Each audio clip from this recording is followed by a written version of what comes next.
Everything eats and poops. Something has to be food, and something has to eat the poop and the things that die. I'm John Rose. And I was thinking about this just the other day to try to kind of get a big grasp of the big picture. Trying to connect dots that I'd never connected before, and had some pretty interesting ideas, and I kind of want to just kind of run with it and kind of build on what I did yesterday, just talking off the top of my head. So I'll probably say a few things that are kind of stupid, which is what happens when you think like this. As soon as you say, you go, oh, stupid, scratch it. But you never know. A lot of times you come up with things you would never think of before. So I started thinking, everything that eats poops. If I was God and I wanted to create man, how would I do it? How could I start? I can't just have man come along, right? Well, man eats, got to create his food. Man poops, you got to get something to eat his poop.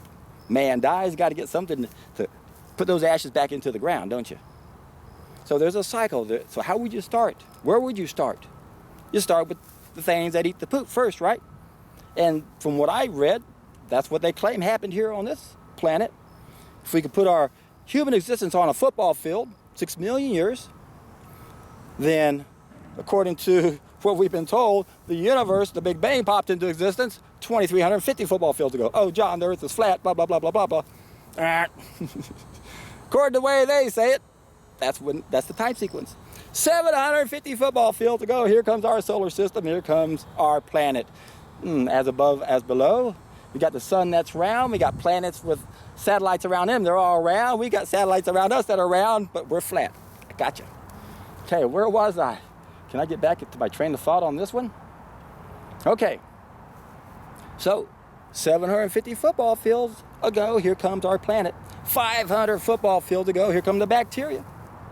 Now, what did the bacteria eat? We weren't around yet. Nothing was living and eating and pooping, so what did it eat first? The first food for the first life on this planet was iron. Then it was magnesium. Now, let's think about that, folks. If we look at plants and animals, if we look at chlorophyll and blood, they're identical, except the plants have magnesium at the core and the animals have iron at its core. Now, if we look at what happened before the 750 football fields, the Earth, how did it come about? Well, according to the experts, a supernova. A big sun exploded, created even heavier elements. And why did it explode? Because when it ran out of fuel to eat, it could no longer eat, and it had to poop. What was the last thing it got down to before it could eat it? Iron. So here the sun is from a supernova. It's going through its fuel sources, and it finally gets down to iron and go, I can't eat iron, so I'm going to explode, create more heavier elements, as the story goes. And then here we go, we got the iron in the ocean, and bacteria are eating the iron, and then they're eating the magnesium. Now we got the makings, the building blocks for chlorophyll and blood. So, got to start with bacteria. That's how it starts. And that happened 500 football fields ago. And these were what's called prokaryotic cells. Single-stranded DNA, cut in half, that's how it multiplies. But then, 217 football fields ago, we had the first eukaryotic cell. A cell with a nucleus. It was a fungi. As the first fungi on land. Then 117 football fields ago, we had the first plants. 100 football fields ago, we had the first animals. 1 football field ago, according to the stories, we came along, and here we are. We go into our existence about 2/3 into it, about 2 million years ago. That's when our brains nearly doubled in size, going from just under 400 cc's to almost 800 cc's. Another 1.2 million years, another 20 yards on this football field. 87% into existence, we round up to the next number. First was rounded up to 67, the next will be rounded up to 87. I like 100 yards because it's 100%. Like 100 meters, it's 100%. Convert it to a percentage so we can make sense out of this. So 87 is when we finally mastered the first of 5 things we mastered. And that was fire. Then we went about another 12 yards all the way down to the 1 yard line, which means 99% of our existence. We hadn't made any really bad applications to the first thing we mastered, but we did on the 1 yard line. So that's when we made a bad application. We started consistently cooking our food about 60,000 years ago. That's the first of 5 main mistakes. Come from 5 bad applications from 5 things we mastered. The next thing we mastered were the animals, because now that we had fire, we could set a forest on fire, run them off the cliff, go down there and have a feast. Couldn't hunt them before, didn't have the makings to really hunt them consistently. Now if we go back on the 17-yard line, about 83% into our existence, we were eating animals, but not consistently. Couldn't get a hold of them enough. But on the 2.5-foot line, we could. So we had 100 yards, 3 feet in each yard, 12 inches in each foot. So we went another 6 inches after we started cooking, and we started eating animals. That's on the 2.5-foot line about 50,000 years ago. Then we went another 10 feet all the way down to the 6-inch line. That's when the agricultural revolution kicked in. That's when we started eating plants we weren't meant to eat. What are the plants we're not supposed to eat? People keep asking me that. Well, it's simple. If you have to cook it to eat it, we're meant to eat it. You can sprout some of them, but we're still better off not doing that. So those are the first 3 mistakes. 1-yard line, 2.5-foot line, 6-inch line. Cooking food, eating animals, eating plants we're not biologically adapted to eat. The last 2 mistakes happened relatively quickly on this time scale. First one would be around the 1/14th of an inch of a line. The next one's around 1/28th of an inch of a line. I did those calculations well over a decade ago, so it might be slightly off a little bit. But that gives you puts things in perspective. 4th thing we mastered is the Industrial Revolution.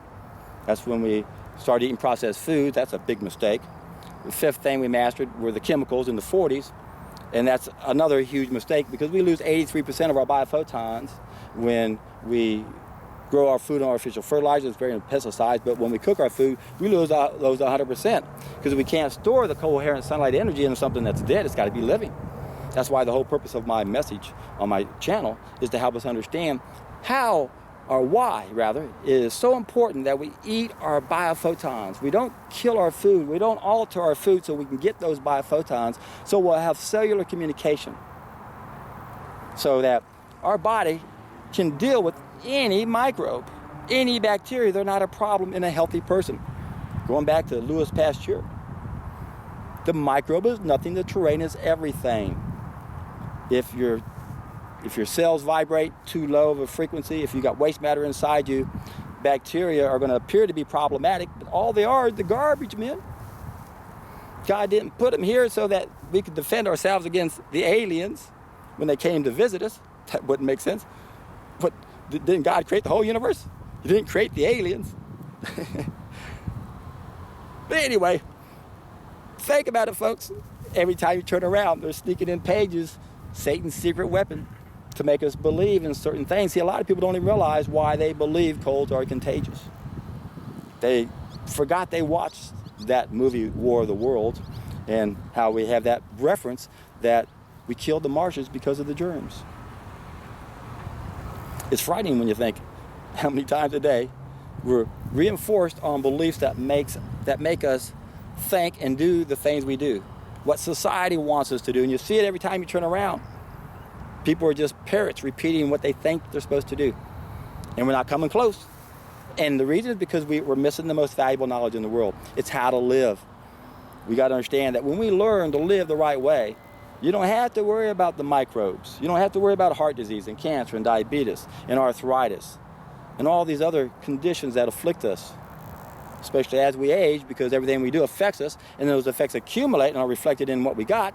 And the longer we've been doing them, the more things are going to accumulate, and sometimes they might have to accumulate several decades before something manifests. Got to wake up to that reality as soon as you can, folks, because sometimes there is a point of irreversibility. There's a point where you might not be able to repair the damage that needs to be done, or you might not have the faculties to do it yourself. And then the ones who you think are your loved ones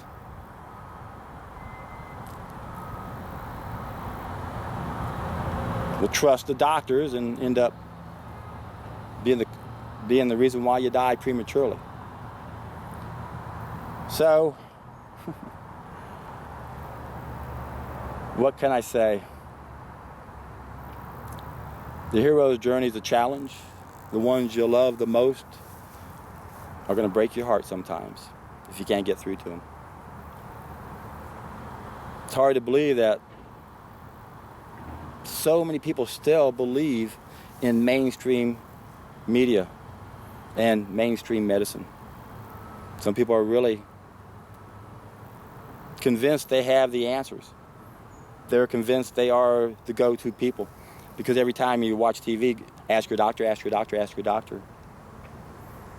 Ever since you're born, when you get sick, you're supposed to go to the doctor. And yet, allopathic medicine are the most clueless of all the protocols out there that are trying to cure diseases. Virtually every protocol out there, I don't care which one you want to talk about, doesn't really understand how to live. They really don't understand our species-specific diet. And that means they don't really understand the cause of disease. Now, some of these treatment protocols are much better than others. Many of them really do treat a subsequent cause that legitimately might need to be treated because we can't remove subsequent causes immediately. We can move primary causes overnight by stop doing what we're doing. So there's a time and a place to use a lot of these protocols, but the problem with most of them is that they don't realize the importance of changing what we do. If you don't change your diet, if you don't understand we have 2 bathrooms and they get dirty, if you don't address those 2 bathrooms, it doesn't matter what else you do to try to clean up the mess. And there's a lot of things we can do. But if you don't address the cause, you're never going to get anywhere. So my YouTube channel explains that. Watch What is the Healthiest Diet in the World. Watch Healing Secrets Revealed. Watch the Norman Dodd interview. Remember what Aristotle said. The mark of an intelligent mind is the ability to entertain a thought without embracing it. So what I want some of you people out there to do is entertain a thought that doctors really don't know what they're doing. Entertain the thought that maybe disease is not as complicated as you might think it is. Entertain the thought that there's a oneness of disease, and when you address that oneness, most problems go away, realizing that there's a uniqueness of disease, that there's a time and a place to use some of those other protocols I mentioned, even allopathic medicine. There's a time and a place to use various protocols for that other group of needs. If you don't understand there's 2 groups of needs we must satisfy, watch What is the Healthiest Diet for Humans. And when you do, ow, you're in for a treat.